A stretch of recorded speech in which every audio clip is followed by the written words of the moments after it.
El tiempo de crisis es de los momentos en los que pareciera que lo peor de nosotros es lo que se hace notar. Está aflorando en nuestras vidas realmente lo que es peor, nuestra fragilidad.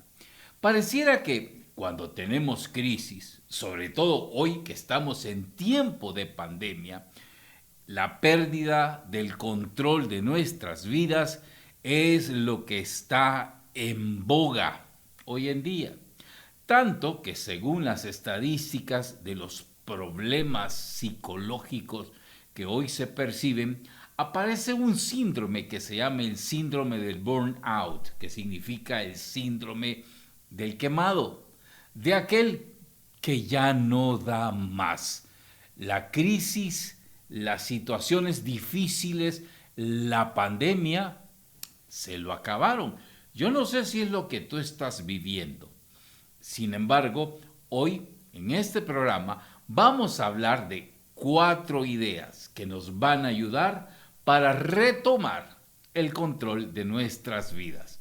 Sigue con nosotros, únete a nuestro canal de YouTube y a todas nuestras redes sociales. Regálanos un like.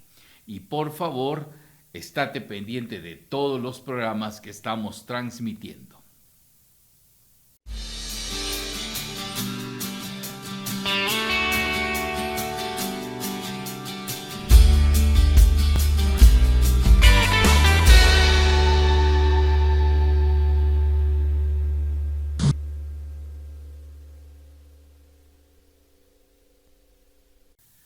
Como te decía, hoy en día, estos momentos de crisis, sobre todo la pandemia, han aflorado en nuestras vidas lo peor de nosotros. Y lo peor de nosotros es la fragilidad.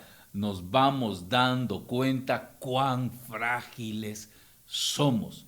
Realmente este tiempo de estar bajo presión nos está haciendo ver mal, sobre todo porque muchos han empezado a perder el control de sus propias vidas. Ya no se sienten dueños de ellas, se sienten como barcos a la deriva que no tienen un capitán, alguien que les dirija, alguien que les guían.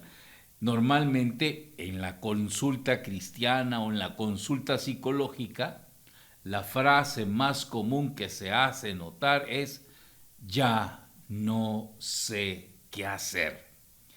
Y es normal, cuando perdemos el control de la vida, no sabemos qué hacer, no sabemos dónde ir, no sabemos qué decir.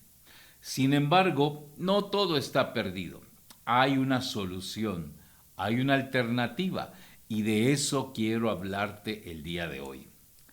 Nosotros perdemos el control de nuestra vida porque hay dos fuerzas antagónicas que nos están forzando a quitarnos el control en nuestra vida.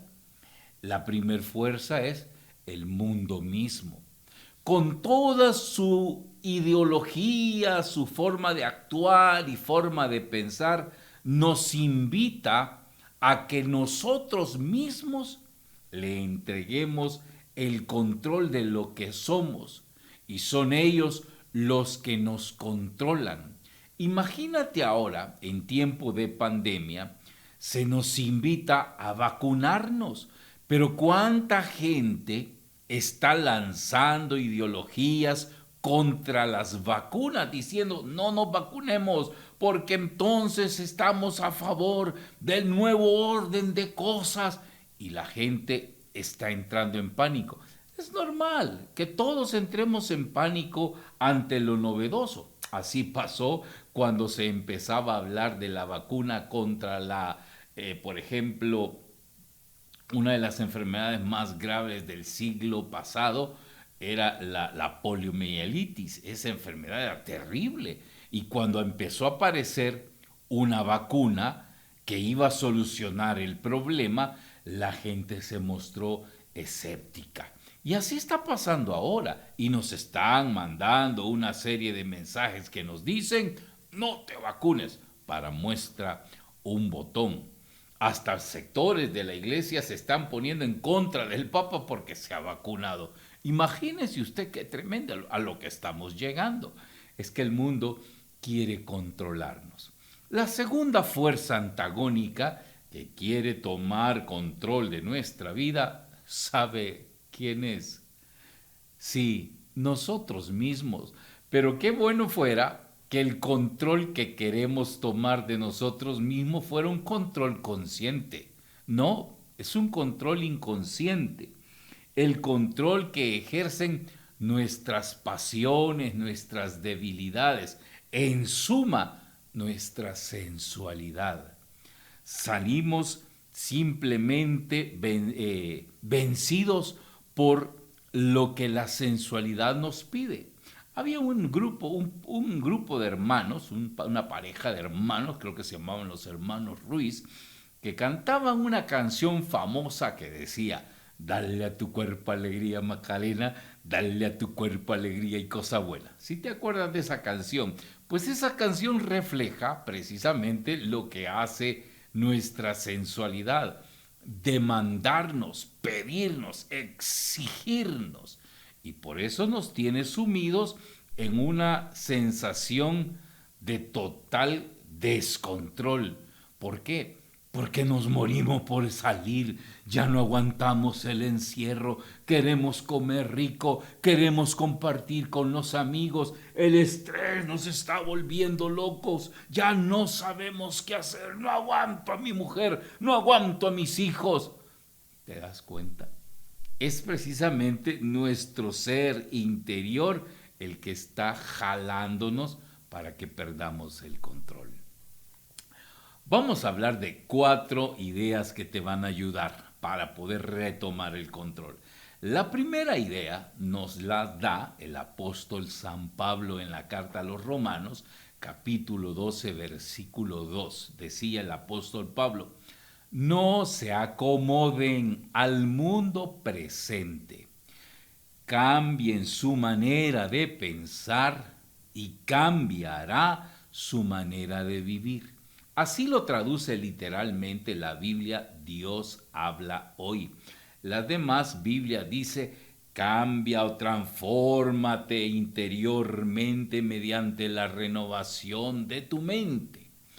Lo que implica es que no estemos de acuerdo a esas corrientes de pensamiento que se dan hoy en día.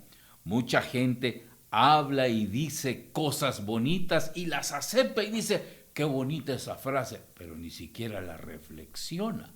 Yo recuerdo hace muchos años, cuando yo era un jovencito, aparecía que todavía salían esos anuncios de cigarrillos. Un joven, así buen mozo, fumando un cigarro de X marca, le daba una bocanada, un sorbo al humo del cigarro y lo expulsaba con estilo así de malicia, y se quedaba viendo a la cámara, señalando con el cigarro y decía: yo quiero que quede algo bien claro. Yo no vine a este mundo por trabajo. Yo vine por puro placer. ¡Guau! Cualquiera diría: es que todo un gigolo, un personaje, qué bonito que hable así. No, si tú analizas ese mensaje que daba este muchacho, a este muchacho no hay que admirarlo, este muchacho había que meterlo preso. ¿Cómo viene el mundo solo por placer y no a trabajar? ¿Qué haragán? Pues así hay muchas frases como estas que el mundo dice, aún en la vida cristiana. El otro día oí a un cristiano de mi iglesia, católico, que decía: si lo que vas a hacer te da paz, entonces viene de Dios. ¿Cómo se te ocurre que todo lo que te da paz viene de Dios?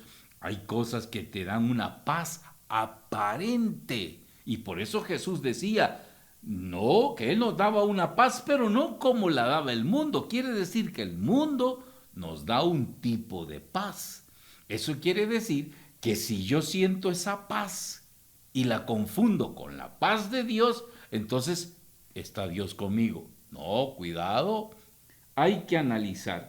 En la película ya antiquísima que se llamaba el Expreso de medianoche, aparecía una escena donde el joven que habían metido de por vida preso en una cárcel de Estambul tenía que salir todos los días a caminar en círculos en un lugar donde estaban todos los reclusos para, pues, mantenerse en actividad. Pero él eligió caminar al contrario de todos los demás presos, con el objetivo de ir contracorriente y no volverse locos, no alienarse. A veces a los cristianos nos critican de fanáticos, pero realmente muchos son más fanáticos del mundo cuando aceptan sin pensar ideologías que el mundo ofrece. Eso se llama alienación y eso hace que pierdas el control de tu vida. Retoma tus ideas, sé crítico, todo lo que tú vienes y recibes en tu mente, cuestiónalo, no lo aceptes de buena gana. Piensa primero, como decía el criterio cartesiano o de René Descartes, decía primero pienso, luego existo. Segunda idea, esto ya para contrarrestar la fuerza de nosotros mismos, de nuestra sensualidad que nos seduce y nos arrastra. Es luchar contra el cuerpo. San Pablo lo decía en el capítulo 7 de la carta a los Romanos: pobre de mí, ¿quién me librará de este cuerpo que nos lleva a la muerte? No se trata del cuerpo físico de la carne como tal, aunque de alguna manera sí, porque el cuerpo es una unidad altamente demandante y nos pide cada cosa independientemente lo que nos pida, sea moral o inmoral, legal o ilegal. Por ejemplo, una persona que padece de alcoholismo sabe que no debe de beber ya alcohol, pero ¿qué le pide el cuerpo? Exacto, alcohol.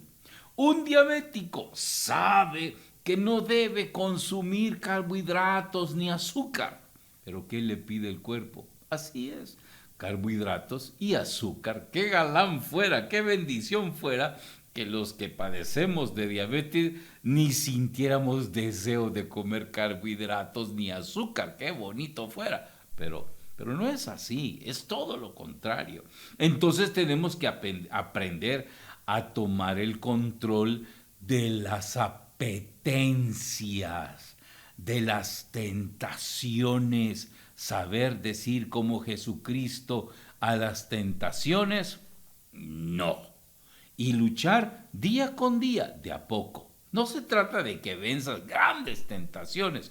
Hay un principio bíblico que dice que quien no lo puede en lo poco, no lo puede en lo mucho.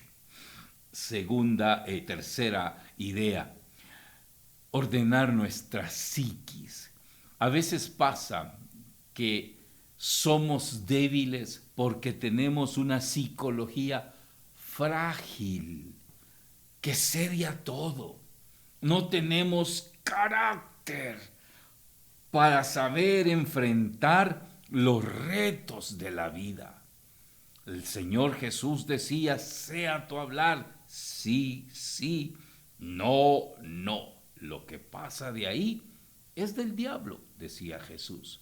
Por eso debemos aprender a tener carácter, primero amándonos a nosotros mismos, sabiendo cuándo están pisoteando nuestra dignidad y saber alejarnos de aquellos que nos están haciendo daño. Y cuarto, por último, hermanos, es alimentar nuestra área espiritual. Mire, la área espiritual no es cosa solo de los religiosos. La Organización Mundial de la Salud define al hombre como una unidad biopsicológica, psicosocial y espiritual. 3 áreas componen al ser humano: la unidad biológica, la unidad psicosocial y la unidad espiritual. Claro, Ellos lo entienden el área espiritual solo como el elemento motivador interior. En cambio, los cristianos vemos el área espiritual no solo como el elemento motivador, sino el elemento que nos une con nuestra motivación última, que es Dios. En la medida en que estemos conectados a Dios, mayor será la vitalidad interior que tendremos. Es que es así, hermanos. Entre más conectados estemos con nuestro origen, mayor vitalidad interior tendremos. Estamos desconectados, pues nuestra vitalidad interior será peor. Yo no sé usted que dice que no cree en Dios, el que me esté oyendo, que de los que dicen no creer en Dios, pero ahí andan buscando al universo, la energía cósmica, los astros, las energías de las piedras, de los bosques. Ahí andan buscando conectarse con algo. Pues está bueno, conéctese con quien quiera conectarse, pero conecte su espíritu para que usted sea alimentado interiormente. Los creyentes nos conectamos con Dios. Querido hermano, gracias por acompañarme en este programa. Le invito a que esté pendiente. Todas las semanas subimos contenido. Recuerde, somos la iglesia que Cristo fundó. Somos la Iglesia Católica. Adiós.